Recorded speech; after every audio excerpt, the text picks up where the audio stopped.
ஆத்ம நமஸ்காரம். தோற்று போனது பாகிஸ்தானும் இல்லை, இந்தியாவும் இல்லை, ராமரும் பாபரும் தான். காந்தியினுடைய கொள்கை உலகம் பூரா ஏற்றுக்கொண்டிருந்தால் அமைதி நிலவி இருக்கும். சுவாமி சிவானந்த பரமஹம்சர் ஒரு கடிதம் எழுதுகிறார்.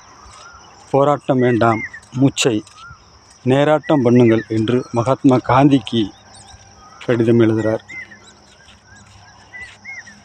கேட்காது இந்த மனித குலம். ஏன்னா வேட்டை சமூகத்திலிருந்து வந்தவர்கள். எனவே இவர்கள் போராட்டம் செய்து உயிரை வேரோடு சாய்க்கக்கூடியவர்கள்.